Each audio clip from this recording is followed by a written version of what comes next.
But at the same time, working with torture and trauma survivors are inspiring and rewarding, but at the same time can be difficult and traumatizing. And we really, it's important for us that we look after ourselves as well and maintain a good professional boundaries with our clients, whatever is within our discipline of working with it, what we need to do. We need to maintain that boundaries, because it's really important.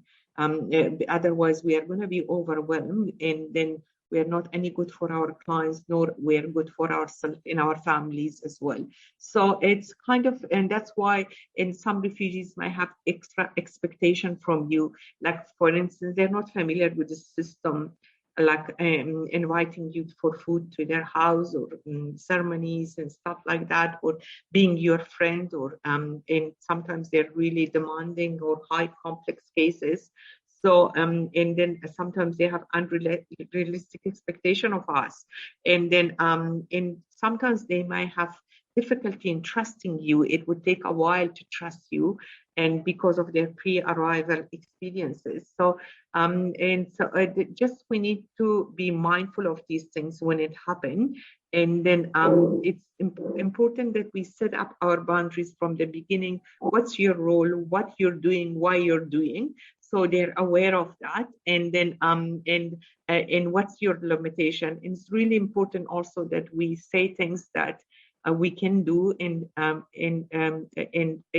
we are clear from the beginning what we can do and what we can't do, because otherwise we are raising their expectation quite high. And then also and what's their expectation, clarify the expectation, set up limits, and of course we are not promising things that we can't do it. And then and sometimes maybe they're very sensitive in terms of boundaries. Like when I get, because I get quite invitation from people of my community for weddings and different stuff, and usually I say to them, look, I would love to come, but because I'm working in my organization, unfortunately I'm not allowed to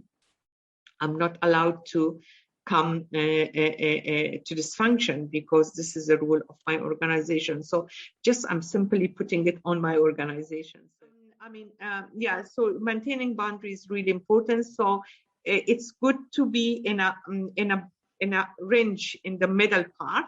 Like we should not be a riskier for our clients. Please remember not to be a riskier. Don't do everything for your clients. Instead, empower them so they can do it for themselves. And also, because we will get exhausted, we're human beings, and then we can't work with our clients. And then also not detach yourself. So have a good boundaries so you can maintain your work with your clients. So that's really important. And then one of the things that I always emphasize, it's really important that you also look after yourself, give your family and yourself priority, because it is really, we are not any good for anyone if we don't if we are not well. And so and we can cross the boundaries if we are not well. So I always recommend to everyone, please put your oxygen mask first before rescuing others. So this is contact